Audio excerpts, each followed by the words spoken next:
ये आकाशवाणी रायपुर है। प्रादेशिक समाचार बुलेटिन के साथ मैं सुषमा श्रीवास।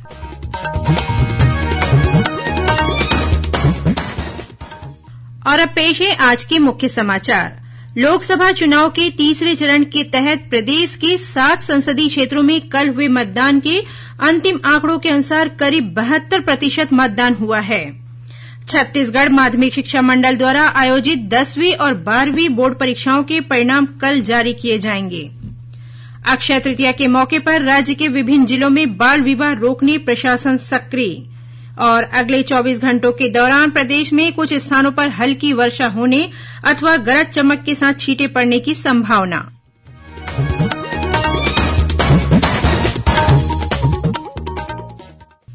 अब समाचार विस्तार से। प्रदेश में लोकसभा चुनाव के तीसरे चरण के तहत 7 संसदीय क्षेत्रों में कल हुए मतदान के अंतिम आंकड़े आ गए हैं। निर्वाचन आयोग द्वारा जारी आंकड़ों के अनुसार इन सभी लोकसभा क्षेत्रों में करीब 72% मतदान हुआ है। सबसे अधिक सरगुजा लोकसभा क्षेत्र में लगभग 80% मतदान दर्ज किया गया। वहीं सबसे कम बिलासपुर लोकसभा क्षेत्र में लगभग 65% मतदान हुआ। इसी तरह रायगढ़ लोकसभा क्षेत्र में लगभग 79, जांजगीर चांपा में लगभग 68, कोरबा में लगभग 76, दुर्ग में लगभग 74 और रायपुर लोकसभा क्षेत्र में करीब 67% मतदान दर्ज किया गया है। यदि विधानसभावार आंकड़ों की बात करें तो रायगढ़ लोकसभा क्षेत्र के धरमजयगढ़ विधानसभा क्षेत्र में सर्वाधिक 84.61% मतदान हुआ है। वहीं रायपुर लोकसभा क्षेत्र के अंतर्गत रायपुर पश्चिम विधानसभा क्षेत्र में सबसे कम 56.65% मतदान दर्ज किया गया।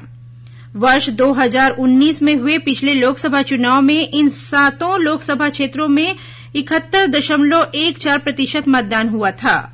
इस तरह पिछले चुनाव की तुलना में इस बार इन संसदीय क्षेत्रों में मतदान का प्रतिशत करीब 1% बढ़ा है। गौरतलब है कि राज्य की 11 लोकसभा सीटों में से 19 अप्रैल को पहले चरण में बस्तर में तो वहीं 26 अप्रैल को हुए दूसरे चरण में 3 लोकसभा सीटों राजनांदगांव, कांकेर और महासमुंद में मतदान हुआ था। मतगणना 4 जून को होगी और इसी दिन चुनावी नतीजे सामने आ जाएंगे। प्रदेश में तीसरे चरण का मतदान संपन्न होने के बाद ईवीएम और वीवीपैट मशीनों को कड़ी सुरक्षा के बीच संबंधित क्षेत्रों में बनाए गए स्ट्रांग रूम में सील कर दिया गया है। वहीं स्ट्रांग रूम के बाहर सुरक्षा के पुख्ता इंतजाम किए गए हैं।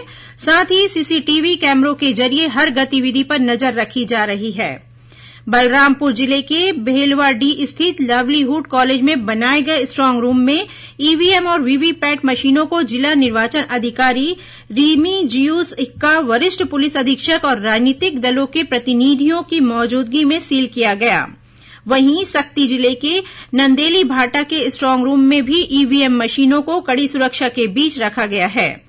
जिला प्रशासन द्वारा स्ट्रांग रूम की सीसीटीवी कैमरे से निगरानी की जा रही है, जिसके लिए मॉनिटरिंग कक्ष भी बनाया गया है।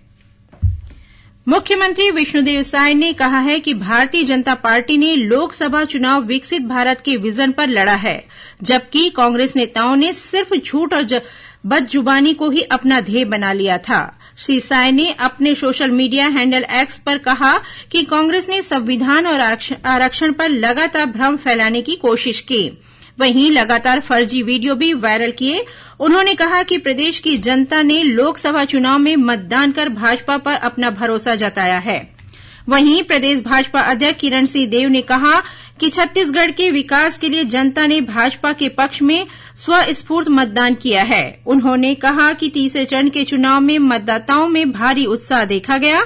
श्री देव ने कहा कि जनता सेवा, सुशासन और गरीब कल्याण के लिए भाजपा की सरकार चाहती है। दूसरी ओर प्रदेश कांग्रेस अध्यक्ष दीपक बैज ने कहा है कि यह चुनाव देश का संविधान और लोकतंत्र बचाने के लिए है। उन्होंने कहा कि मतदान के बाद पोलिंग बूथों के बाहर मतदाताओं का रुझान कांग्रेस के प्रति दिखाई दिया। किसान, मजदूर और महिलाएं देश में कांग्रेस के पक्ष में हैं। प्रदेश में लोकसभा चुनाव के तीसरे चरण का मतदान संपन्न होने के बाद भारतीय जनता पार्टी के प्रदेश अध्यक्ष किरण सिंह देव ओडिशा के 4 दिवसीय चुनावी दौरे पर हैं। वे 11 मई तक कोरापुट, रायगढ़, गुंटपुर, जयपुर और कोटपाड़ में आयोजित बैठकों और स्थानीय कार्यक्रमों में शामिल होंगे। कथित शराब घोटाला मामले में पुलिस रिमांड पर चल रहे शराब कारोबारी त्रिलोक सिंह ढिल्लन उर्फ पप्पू ढिल्लन के घर पर आर्थिक अपराध अन्वेषण ब्यूरो ईओडब्ल्यू ने छापा मारा। आज सुबह ईओडब्ल्यू के अधिकारी त्रिलोक सिंह ढिल्लन को पुलिस कस्टडी में लेकर भिलाई के नेहरू नगर स्थित उनके घर पहुंचे। कुछ दिनों पहले ईओडब्ल्यू ने जब उसके घर पर छापा मारा था, उस समय त्रिलोक सिंह ढिल्लन घर से गायब थे। तब छापे की कार्रवाई के दौरान अलमारियों को सील कर दिया गया था। आज त्रिलोक सिंह के सामने इन सील बंद अलमारियों को खोला गया। इस बीच उनके घर के बाहर सुरक्षा बढ़ा दी गई है। वहीं ईओडब्ल्यू की टीम ने शराब कारोबारी विजय भाटिया के बंगले पर भी दबिश दी है।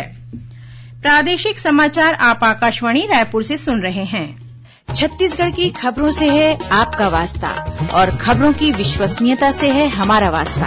आकाशवाणी समाचार रायपुर के प्रादेशिक समाचार बुलेटिन के साथ ही हमारे समसामयिक कार्यक्रम आप रेडियो के अलावा अपने मोबाइल पर भी सुन सकते हैं। आकाशवाणी समाचार फेसबुक, ट्विटर और यूट्यूब पर भी उपलब्ध है। हमारा Facebook page Chhattisgarh news on AIR, Twitter handle CGAIR news और हमारा यूट्यूब चैनल है छत्तीसगढ़ AIR न्यूज। तो अब रेडियो के साथ ही आपकी मोबाइल के जरिए भी हम पहुंच रहे हैं आप तक। छत्तीसगढ़ की हर खबर के लिए सुनते रहिए आकाशवाणी समाचार। और अब आगे बढ़ते हैं बाकी के समाचारों की ओर। छत्तीसगढ़ माध्यमिक शिक्षा मंडल द्वारा आयोजित 10वीं और 12वीं बोर्ड परीक्षाओं के परिणाम कल जारी किए जाएंगे। मंडल की सचिव पुष्पा साहू ने आकाशवाणी समाचार को बताया कि परीक्षा परिणाम कल दोपहर 12:30 बजे रायपुर स्थित छत्तीसगढ़ माध्यमिक शिक्षा मंडल के सभागार में जारी किया जाएगा। विद्यार्थी अपना परीक्षा परिणाम मंडल की वेबसाइट पर देख सकेंगे। गौरतलब है कि 10वीं की बोर्ड परीक्षा में लगभग 3.5 लाख और 12वीं की परीक्षा में लगभग 2.5 लाख विद्यार्थी शामिल हुए। अक्षय तृतीया के मौके पर राज्य के विभिन्न जिलों में बाल विवाह को रोकने के लिए प्रशासन सक्रिय है। राजनांदगांव में बाल विवाह को रोकने के लिए प्रशासन ने 3 स्तर पर निगरानी समितियां गठित की हैं। समितियों द्वारा जिला, जनपद और ग्राम पंचायत स्तर पर संभावित बाल विवाह को रोकने के लिए आसपास के गांवों में निगरानी की जा रही है।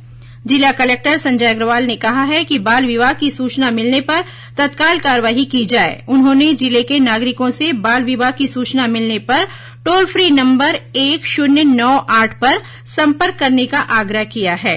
कलेक्टर ने जनप्रतिनिधियों और स्वयंसेवी संगठनों तथा आम नागरिकों से भी बाल विवाह रोकने में सहयोग करने की अपील की है। राजनांदगांव में रेलवे पुलिस बल आरपीएफ की टीम ने अग्नि सुरक्षा को लेकर जागरूकता अभियान चलाया। इस दौरान आपातकालीन अग्नि सहायता सेवा द्वारा डेमो के माध्यम से टीटीई, रेल कर्मी, सफाई कर्मियों के अलावा इलेक्ट्रिक स्टाफ के अधिकारी और कर्मचारियों को अग्निशामक यंत्रों को कुशलतापूर्वक चलाने की तकनीक बताई गई। वहीं रेलवे कॉलोनी में रहने वाले लोगों और बच्चों को भी आग से बचाव के बारे में जानकारी दी गई। नारायणपुर जिले के रामकृष्ण मिशन आश्रम के खेल मैदान में इन दिनों छत्तीसगढ़ मेंस फुटबॉल लीग प्रतियोगिता का आयोजन किया जा रहा है। आज रायपुर के रामा FC और आरकेएम के बीच खेले गए मुकाबले में आरकेएम ने रामा FC को 0 के मुकाबले 2 गोल से हराया। इधर कबीरधाम जिले में 10 से 31 मई तक ग्रीष्मकालीन खेल प्रशिक्षण शिविर का आयोजन किया जाएगा। इसमें hockey, volleyball, baseball, softball, karate, badminton, handball, kho kho, kabaddi, football और एथलेटिक्स जैसे खेलों को शामिल किया गया है। वहीं राजनांदगांव की हॉकी खिलाड़ी अनीशा साहू का चयन भारतीय जूनियर महिला हॉकी टीम में हुआ है। वे नीदरलैंड में 18 से 31 मई तक आयोजित होने वाली अंडर 21 बालिका हॉकी चैंपियनशिप में भाग लेंगी। इस प्रतियोगिता में भारत सहित बेल्जियम, जर्मनी और नीदरलैंड की टीमें हिस्सा लेंगी। बस्तर संभाग में आकाशवाणी की FM कवरेज के विस्तार के संबंध में आकाशवाणी रायपुर के उप महानिदेशक अभियांत्रिकी वी राजेश्वर एक दिवसीय प्रवास पर आज नारायणपुर पहुंचे। इस मौके पर उन्होंने कलेक्टर विपिन मांझी से मुलाकात कर जिले में FM रेडियो स्टेशन की स्थापना को लेकर किए जा रहे कार्यों के संबंध में चर्चा की। और अब पेश है मौसम का हाल।